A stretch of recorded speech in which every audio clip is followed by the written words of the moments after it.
स्वामी जी, ये जो senior citizens हैं, हमारे बड़े बुजुर्ग हैं, अक्सर इन्हें एक और परेशानी होती है, वो है अकेलेपन की।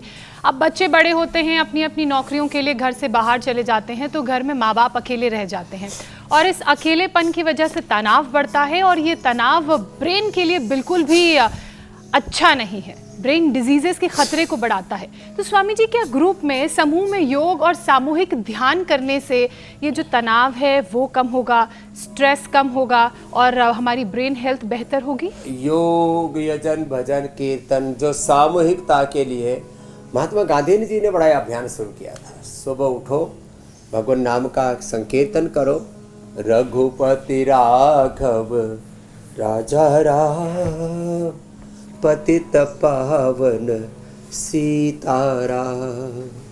तो भगवान का नाम स्मरण करते हुए बड़े बुजुर्गों को 10-20 की संख्या में इकट्ठा होकर के योग करना चाहिए, ध्यान करना चाहिए, फिर लाफ्टर योगा करना चाहिए और नाम संकीर्तन कीर्तन करना चाहिए। उससे ना सच में अकेलापन, सोनापन, खालीपन पूरा खत्म हो जाता है और ये लॉनलीनेस, इनकम्प्लीटनेस, जीवन में अपूर्णताएं, अप्रसन्नताएं, बहुत प्रकार का ये खालीपन, ये आदमी को बहुत दुख देता है। तो बड़े बुजुर्ग पुरुषों के साथ महिलाओं को अकेलापन, सोनापन कतई नहीं सुहाता और ये बहुत रोगों का कारण बनता है और उनकी ज़िंदगी नरक बन जाती है जो उसमें जीते। तो खुद योग करें, औरों को योग कराएं, घर से बाहर निकल जाए, कितना बड़ा उपकार होगा। उनके साथ कुछ और भी 10-20 लोग और जुट जाएंगे। स्वस्थ भारत, और जब हम फिजिकली मेंटली हेल्दी होते हैं तो फिर समृद्ध भारत, संगठित भारत, विकसित भारत, परम वैभवशाली जगतगुरु विश्वगुरु भारत बनेगा। हम अपनी मूल प्रकृति, मूल संस्कृति से, अपनी विदेशियों की विरासत से जुड़ करके और उनके प्रतिनिधि प्रतिरूप होकर के जिएंगे। कितनी बड़ी बात होगी। नहीं तो विदेशों में ये जो ओल्ड एज होम्स है ना, नर्सिंग होम्स के रूप में यूके, यूएसए में, कनाडा में मैंने देखा, वहाँ करोड़ों बुजुर्गों की जिंदगियाँ नरक बनी जा रही है। वो जिंदा है बस खाली कहने को, लेकिन उनके भीतर का प्रेम, उनके भीतर की करुणा, ममता, उनके भीतर की जो हौप है, उनके भीतर की जो जिजीविषा है वो ख़त्म हो जाती है। तो इसलिए योग ही एकमात्र रास्ता है और योग के साथ आयुर्वेद का सहारा लें। थोड़ा अश्वगंधा, थोड़ा सतावर, जैसे मैंने कहा, ऐसे ओमेगा का प्रयोग, च्यवनप्राश आदि का प्रयोग, मेधावटी, बेम्बुरुग्रिट तो एक सबको ही लेने चाहिए बुजुर्गों को।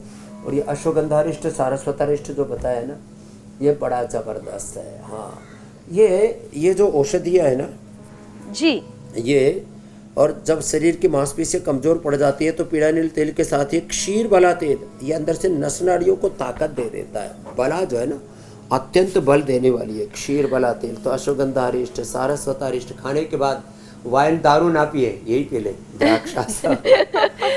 तू जिंदा है तो जिंदगी की बात कर। स्वामी जी, जो आप अक्सर गीत गुनगुनाते हैं ना, जिंदा है तो जिंदगी के साथ जीना सीखे, मरते मरते क्यों जिए, जब जीने के लिए इतना खूबसूरत ये वातावरण है, पेड़ है, पौधे हैं, ये प्रकृति है, ये सूरज है, ये चंद्रमा है। आज तो शरद पूर्णिमा भी है, बहुत सुंदर रात आज होने वाली है। स्वामी जी, एक बार ध्यान और प्राणायाम का एक सेशन हम आपके साथ करना चाहते हैं, क्योंकि आप कई बार कहते हैं कि भ्रामरी और उद्गीत के जरिए ब्रेन को चैनलाइज किया जा सकता है, स्ट्रेस को दूर किया जा सकता है। तो एक बार भ्रामरी उद्गीत का ये सेशन जरूर कराएं। ये जो प्राणायाम का जो पूरा क्रम है ना मेरी बहन मीनाक्षी जी, भस्त्रिका से शक्ति का अर्जन, चारों तरफ से शुभ का आधान, God is blessing me, almighty is helping me, he sorry his compassion sorry, भगवान के आशीषों से अभिषिक्त होकर के एक धर्ममेघ समाधि जैसी अनुभूति होती है। और लो इम्यूनिटी के लिए, कैंसर के लिए, ओबेसिटी के लिए, हार्ट के लिए, कमजोरी के लिए,